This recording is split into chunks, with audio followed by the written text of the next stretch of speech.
Hey guys, welcome to the Flower Fanatic. It's a beautiful winter wonderland outside, so it's the perfect time to show you how to make my flaky crust. The reason it's so flaky, every time without fail when I make this crust and people try it, they talk about how flaky and flavorful it is, and they ask for the recipe every time. Not to boast, but it really is delicious. And another positive thing about it is it's easy.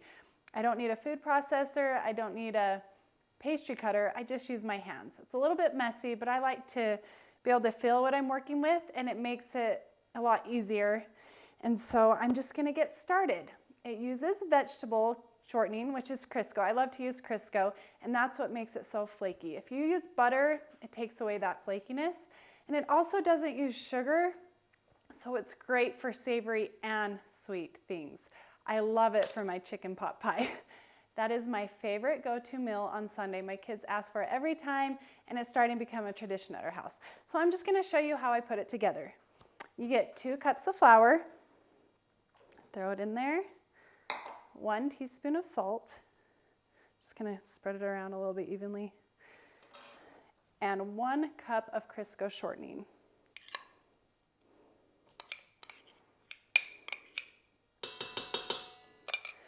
All right.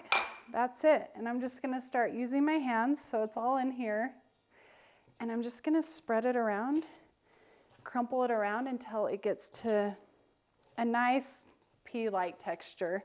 It doesn't have to be perfect. It's okay if some of the chunks are a little bit bigger than the others. Sometimes I just even roll it in my hands because it helps it come together a little bit better and a little bit more crumbly.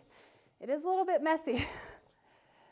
And I would suggest using an apron if you don't want to get flour all over yourself, but I just don't care about that. I'll wipe it off and go on my way. I don't have time to deal with aprons.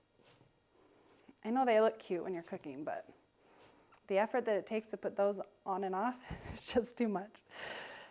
Okay, I'm just gonna let that crumple around. Crumple? Crumble. Is that even a word? Crumple? And this is for a 2 crust recipe, so it's great for double crusts. And this crust is great for pie fillings, and you don't have to pre-cook the crust. So I have a pecan pie recipe earlier that uses this crust. Okay, it's about there. There's some that are a little bit thicker, but that's okay. Let's just give you a little peek of it. So it's nice and crumbly. Then the next thing I'm gonna do is wash my hands off, and then I'll add my last 2 ingredients. It's that simple. Pie crust does not have to be complicated. All right, let's get my last 2 ingredients in. It's 1 tablespoon vinegar and 1/3 cup of milk, and I combine it. So basically I'm just making a homemade buttermilk. And right here, you can see it's thickened up and it's nice. And I really feel like this is what separates my pie crust recipe from other recipes, that gives it that extra flake and really delicious flavor. So I'm just gonna pour it in here.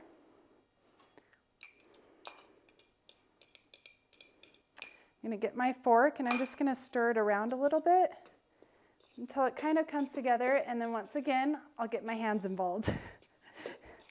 It's a lot more fun to feel the textures you're working with, for me at least.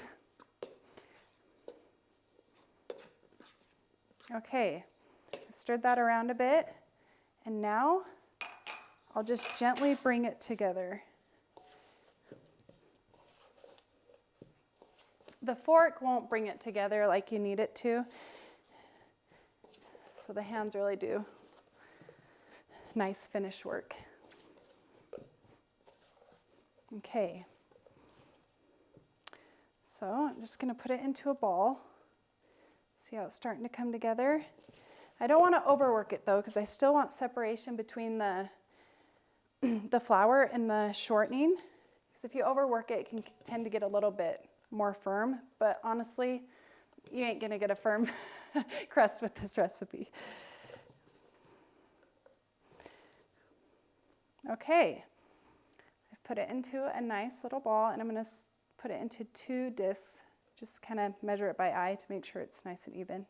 If you're really anal, you can weigh them if you want them to be the exact same weight. Okay, I'll just still a few from here. I just kind of judge it by the way it fills. And usually I'm pretty close to having it weigh the same. Okay, I'm just gonna put it in some plastic wrap.